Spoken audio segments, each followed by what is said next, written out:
Alright guys, welcome back to the channel. If this is your first time, hit that subscribe button. If you've been here before, welcome back. Here we are, TrainerRoad, 30 minutes left. Doing about 88 to 94% of FTP. I'm already on the bike. This is the last set. Been at this for an hour and a half. Let's finish it up. Don't forget, give it a big thumbs up. Leave me a comment. We'll see you guys out there. Stay safe. Peace. I've been pro since midway through 2016. He is only 24 years of age, but this year so far, third in the Giro del Apennino, and that is a race held in this area in the Apennine Mountains. So it's a roads that he knows particularly well, and it's a hilly race. So clearly, he is a rider that rides particularly well on the climbs. Top 10 in the stage of the Vuelta a San Juan in International. But significantly, he was third overall at the Tour of Turkey last year, and that always has a very tough mountain top finish. It's a very, very good climber indeed. And he's leading this group at the moment. There we go, Santo Stefano Lisessanio, Salute il Giro d'Italia. Crosswinds again from the left here, obviously very exposed. And Hugh Carthage just swirling around, squirming on that bike, trying to hold the wheel. Great to see Hugh Carthage. This is a big, big chance for the young rider.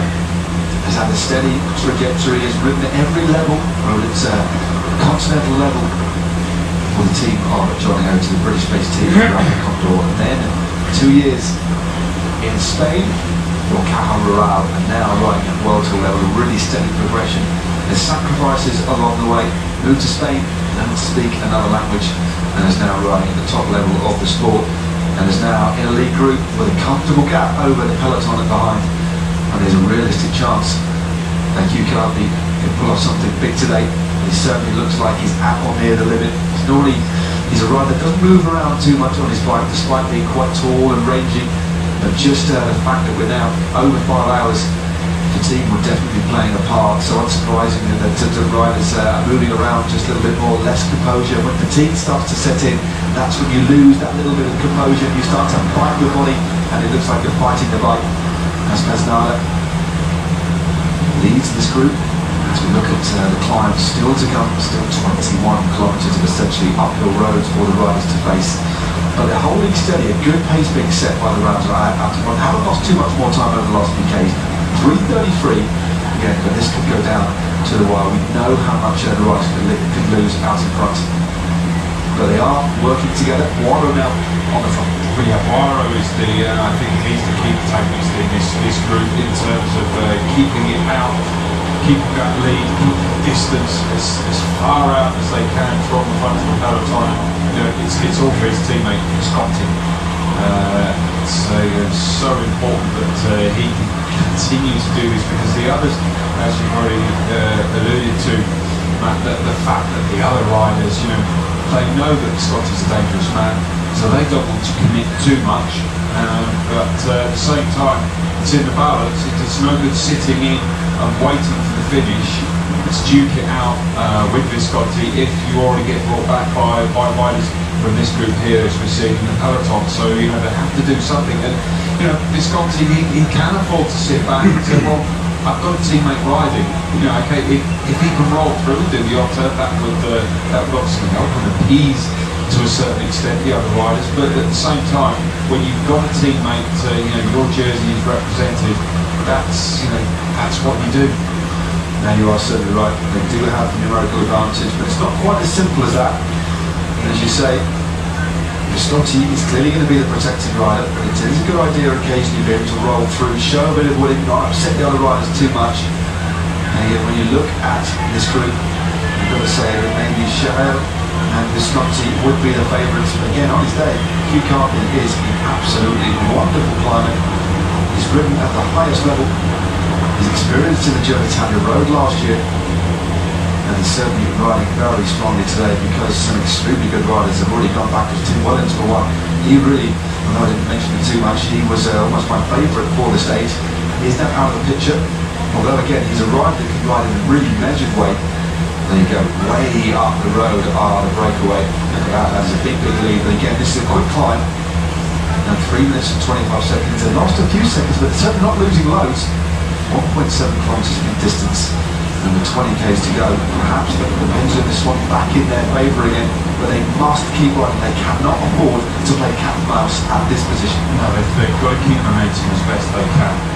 You know, it's how they measure it out, how they dish out the effort between them that's the important thing. And again, on the front, wire off.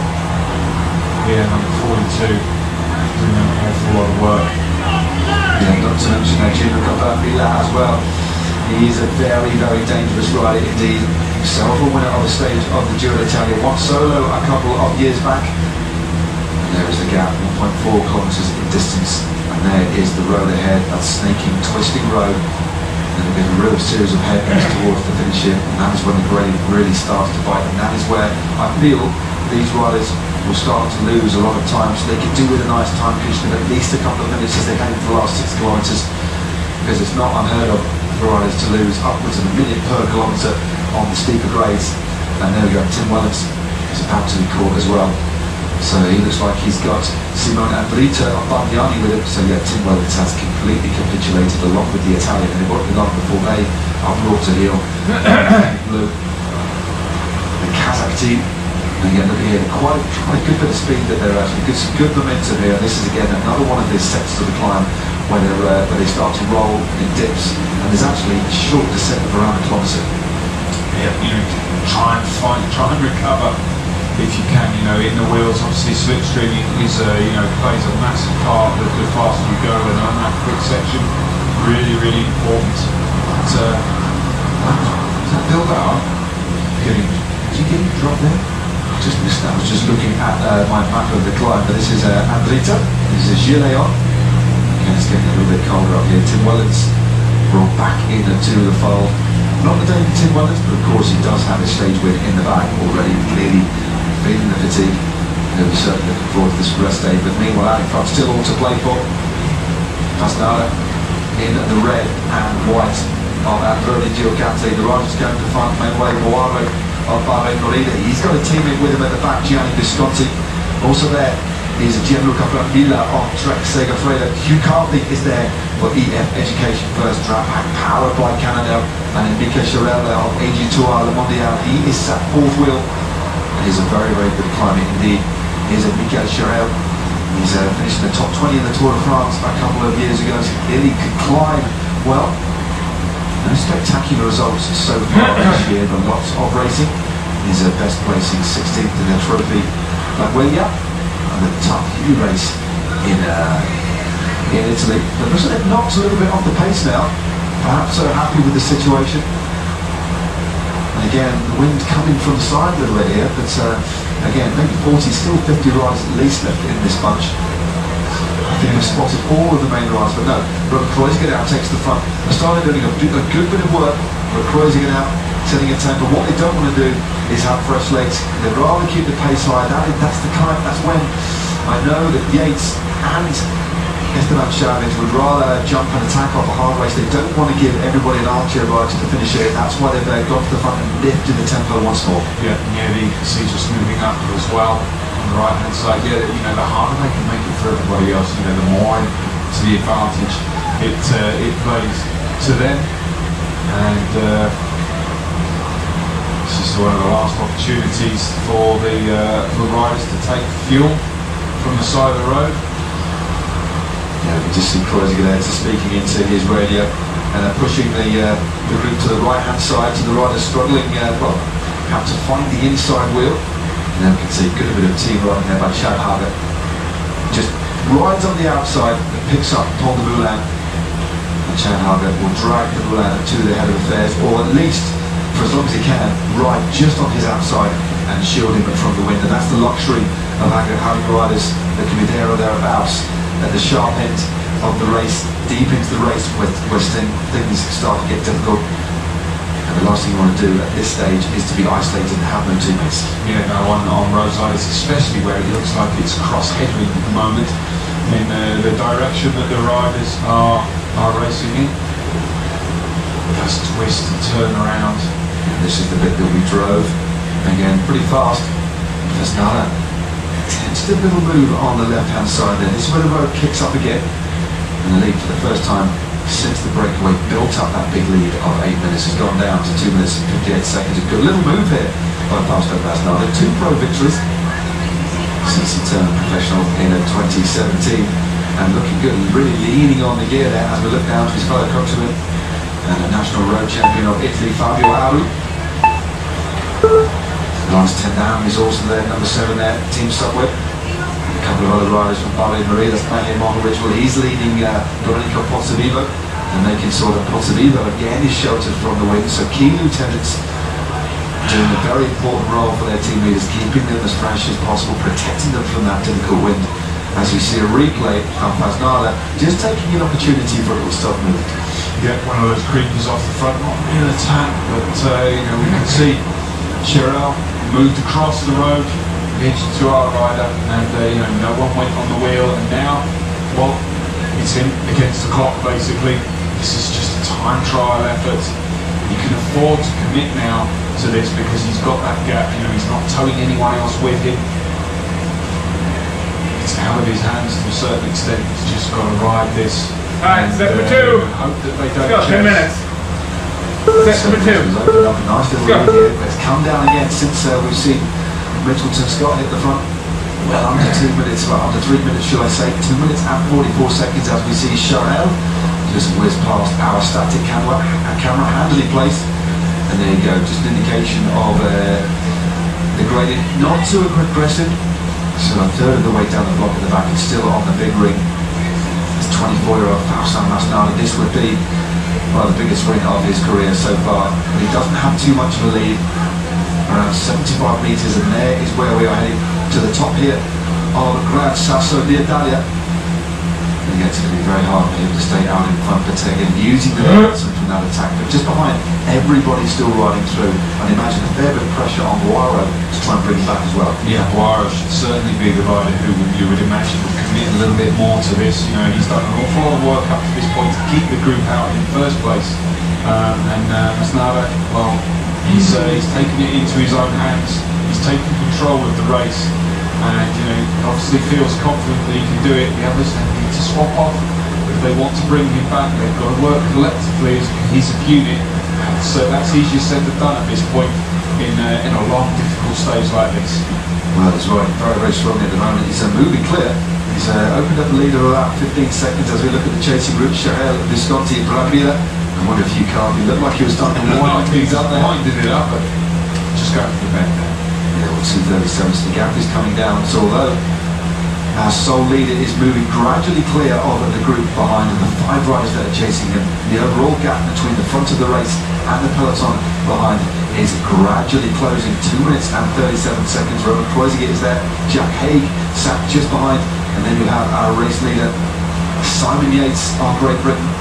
And then just in his slipstream, little Spaniard, little Basque rider, Mikel Nieve. And there you go, 19 seconds now for our race leader at the moment, Fausto Basnada of Androni Giocattoli. And Visconti got. There's a counter-attack by Visconti. Big attack there by Giovanni Visconti to try and get across the move, get across to Basnada. He knows that's a very dangerous move. Accelerates clear. Cheryl is being forced to chase. One rider has actually been just about detached. It's so well. Well, he won't do anything at all. Warren now can rest up as best as possible this deep into a stage. It's as difficult as this, but Hugh Carthy rolling through, needs some assistance from Cheryl.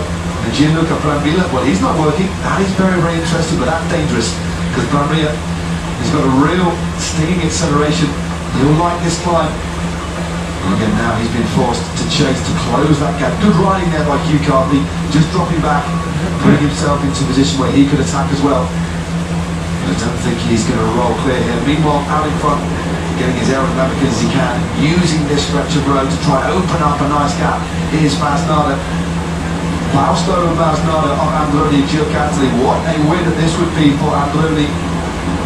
Rolling through, 15 kilometres to go for the 24-year-old Italian. What a superb bit of riding. He took the opportunity. And again, a good move. Sometimes there's just these moments when you think, you don't automatically plan it, but you think, well, there's an opportunity, I might as well go for it, I'm feeling good. And he's taking his chance, and he's opening up a nice slot. Because you've got, you know, all these riders back here now Unfortunately for Visconti, okay, unfortunately he's been brought back, but at least Boiro, his teammate, is still there, so he can then come to the front if he can. He's certainly been willing, but will he be able to just keep the momentum going with this group and then allow the others to sit in, wait, and then potentially Visconti go again? And this is very interesting now. Farley and Marie do need to try and chase it back. It looks like we saw Choel there. Just there we go. Choel is speaking to the other rider. He said, look, this is your race to lose, but they're not, they're just attacking it. This is very, very interesting. And Visconti goes against Boiro gone. And Boiro goes again. He is a rider that can time trial, particularly while forcing Gianluca Brambilla. So a real fractious breakaway group now, not working together at all. Barry Marini using that numerical advantage and giving an opportunity now for Giovanni Visconti to sit behind, and the momentum has really gone out of this chase now. But Boiro now trying to get across the gap, and a big attack here by Hugh Carthy of EF Education First. That is a powerful move, forcing Visconti to chase, and Brambilla on the back foot, just at the back.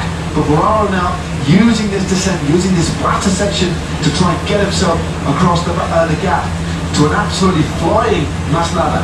I think that's just a little bit of a panic move there by Hugh Carthy. You know, going a rider like him is not the most explosive of even of the climbers, and to go on a slight descent like that was always going to be very difficult for him to get the gap, as Visconti has another little dig off the front, and then doesn't want to bring anybody with him because he's got a teammate just ahead there on the right hand side.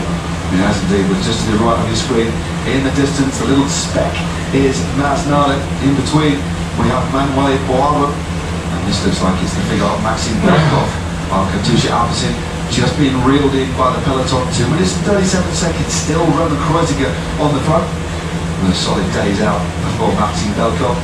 Again, one of the heavier riders couldn't quite keep with the pace as the road started to rear upwards. And another rider not too far away from getting caught as well, unless that's one rider that's attacked. But still, more riders on Middleton stop. Trying to look down the line to see where Esteban Chavez is. Can't quite see him at the moment, but certainly out ahead of affairs, sat in 3rd or 4th position, is the race leader. Simon Yates of Great Britain, riding for the Australian World Tour team in the pink jersey. Mario Rosa. But the hardest part, Rob, of this climb still to come, and that comes in around 7 kilometres time. Yep, and there's High getting brought back, and you know, we've got these twists and turns, very left and right, but the road does straighten out a little bit towards the finish. There is a tight right-hander just after 10 kilometres to go. But other than that, it's fairly straight in, and then we've got around about half a dozen turns on the running, very tight succession, but here very winding roads. Yeah, very exposed as well, so the wind will play its part too. We were lucky enough to drive this section of the road, and again, not too steep. They're on this rolling section now. There is another little bit of downhill to come, which will be welcome respite for this young man out in front, Fausto Masnada. He is leading a stage of the Giro d'Italia. He has a comfortable gap, but behind he has the Italian Manuel Boiro, very experienced professional rider, several wins to his name and a very, very good time trial. But he's still got a big gap to shut. The gap between the first and second rider foreshortened, of course, by the camera angle there, and then there is our 4 chasers behind Nicolas Choel of AG2R, Hugh Carthy of EF Education First. And we also have, well, Giovanni Visconti, and then well, the chasers behind. Astana now taking up again. It is the Spanish rider Luis Leon Sanchez just adding an extra bit of impetus, and this could see the lead really start to tumble. Yeah, but up front it's man against man, and we can see how that's lining out now. I'm sure that's got a bit smaller. There we go. There's a few riders just out of shot, just creeping their way back in, trying to get to those wheels, on this this exposed section of road. And about 18 seconds, and then 25 back to the next group. Yeah, so a good little gap for Giovanni Masnada now. There he is. Still looks pretty good, starting to rock those shoulders from side to side, indicative of the effort that he is pushing. But what a moment for this young man, still a considerable distance yet to ride. And the most arduous part of this climb in the Apennine Mountains is yet to come. An iconic location. Michael Pantani winning here in 1988, 1998. This is the stage designated with his name. It's the Giro d'Italia stage, Marco Pantani. Such an important stage. And there we go. Luis Leon Sanchez doing his bit in the lead, starting to come down. Another 10 seconds taken off, 2 minutes and 31 seconds. And just look at that long line, but still plenty of riders in the mix here. And I don't think we'll see that start to change too much until the last few kilometers of this stage. As we see the face of this youngster, 24 years of age. He's only been a pro for 2 years, if you count, well, he turned pro at the back end of 2016 for Banco Merida as a trainee, and then ended up signing for Gianni Savio's team Androni Giocattoli. And here he is, leading a stage of the Giro d'Italia, one of the hardest stages, and he's holding one way Buaro. And he's riding very, very strongly, but how much has he got left? Because when the road really starts to tilt towards the clouds here, that's when we'll really know what he is feeling like. But with a gap of 25 seconds, he's clearly pretty strong. It's got to be a measured effort for him.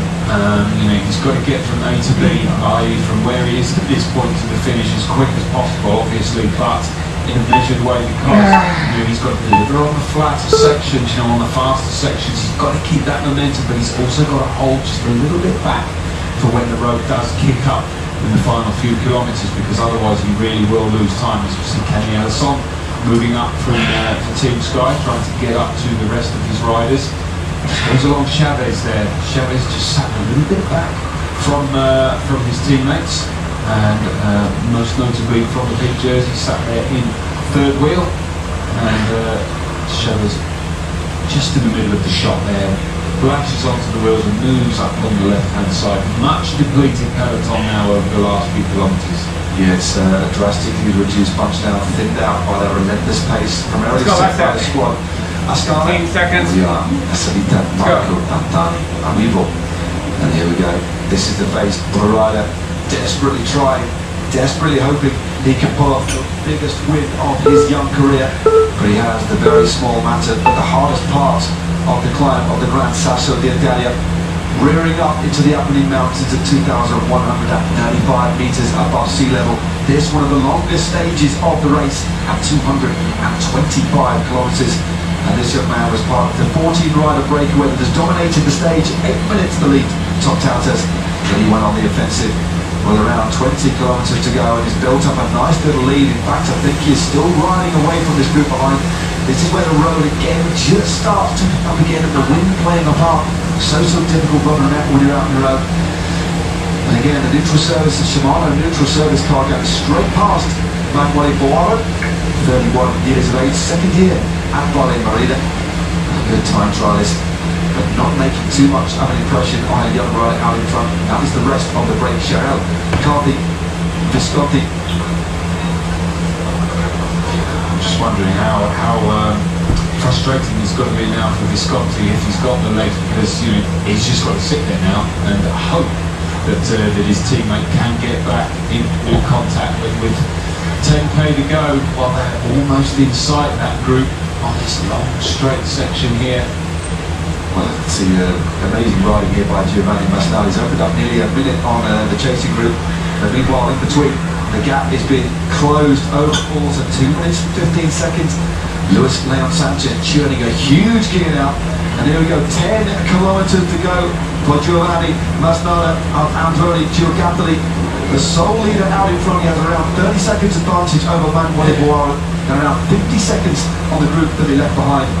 As we see Kenny Ellison just getting a few supplies for his team leader, his Buaro. Yeah, he's obviously dropped back to the vehicle, I think, Ellison.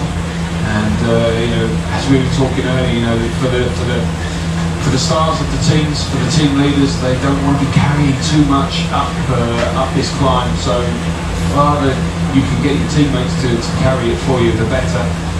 And he will no doubt just top up through there with a bottle and a gel as these chasers now go through 10k to go, and they're at the top of the screen while Buaro himself is opening up a nice little lead on the break.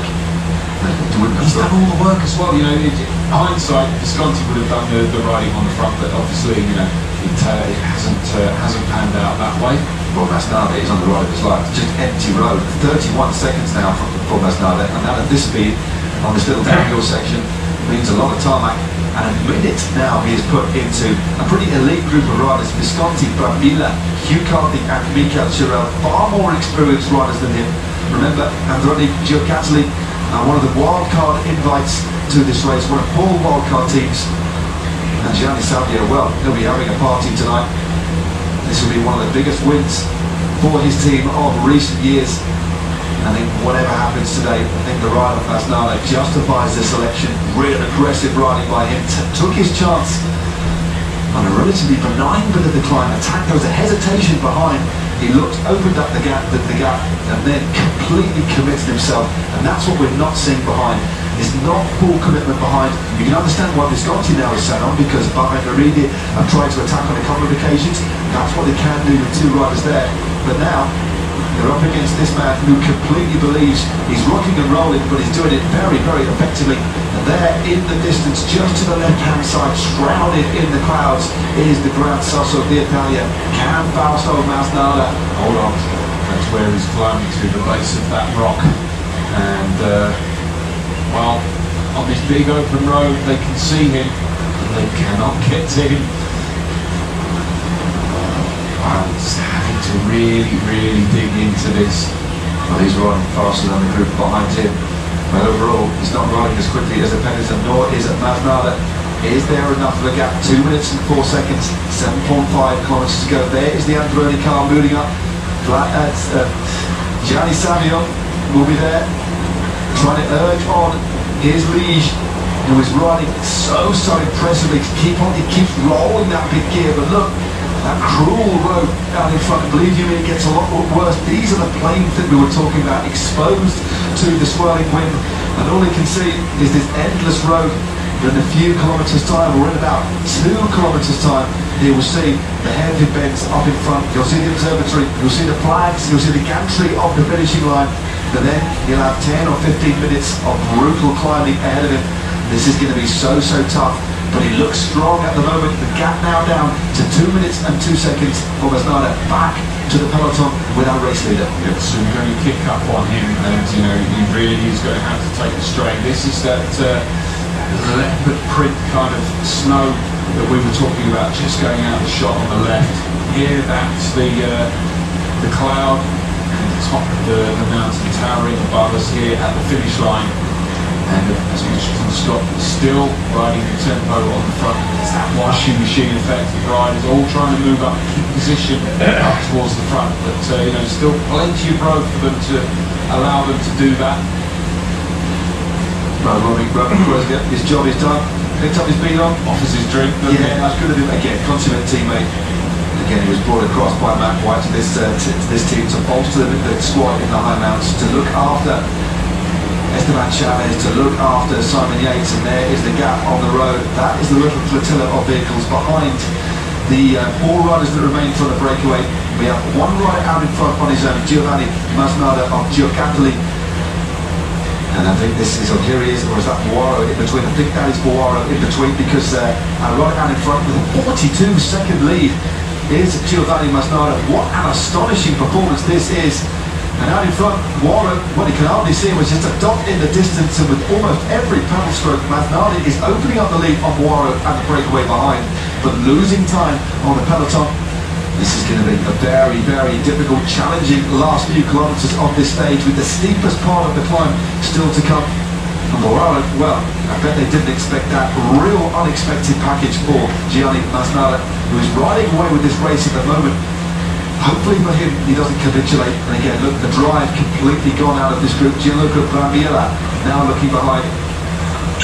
Yeah. 4 riders, but only 3 working. Yeah, only 3 working. I mean, Brambilla there, Cherel on his wheel.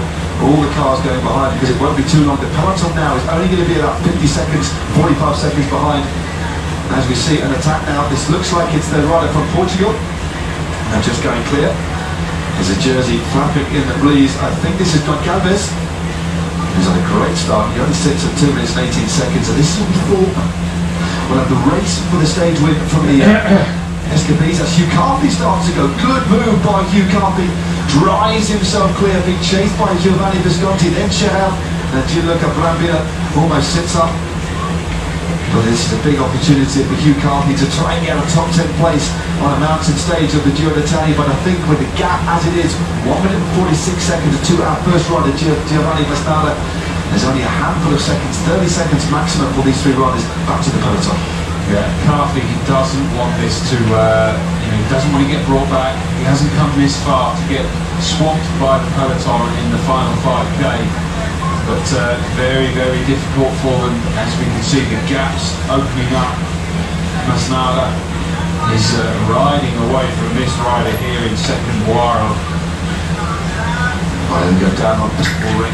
Now, the picture's changed. There was that fast section of road with a tailwind, and this is the situation out in front. 6 kilometers to go. Hugh Carthy, top of your screen on the left-hand side in pink, vainly fighting to salvage something from this stage. I think he's actually eating into the lead of Manuel Boiro. The gap now falls short because the gradient has started to pitch, and that is the bottom of the climb. There is the 5 kilometers to go, Gantry. This is our race leader of Fausto Masnada of Italy, 24 years of age, a pro since only 2016, where he rode as a guest for Lampe Marina. His trade for the Pro Continental team, Androni Cinnamic, Bodecchia, to give him the name of a few years ago. And look at this, Hugh Carthy. He's really got his climbing legs on now. That flatter section may be difficult for him to make any sort of advantage, but look at an absolutely rampaging Roman cruising it out, only 50 seconds. Now, I believe that this still could all come back together on desperate times for Masnada. It's not over yet. Only imagine what's going to be on in his team car behind him. It's going to be going crazy in there at the moment, but I mean, Scott, still, you can see how steep this section is here.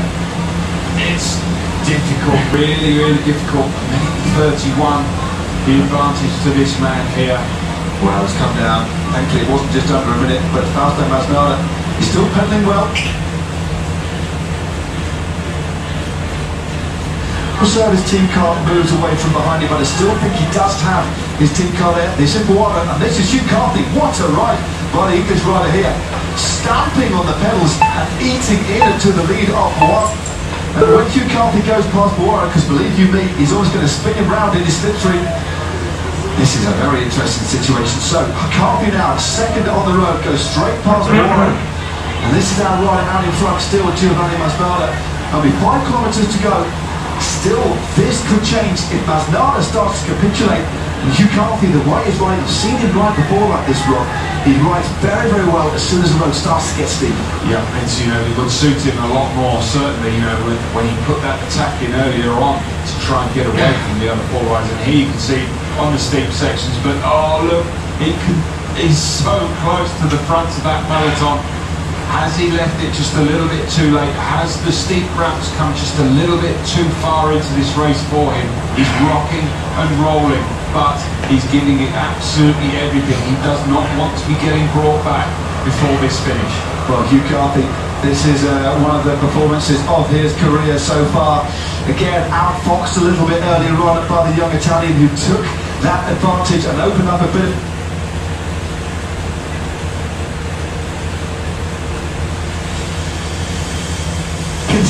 24 seconds back to the peloton, which aren't too far behind.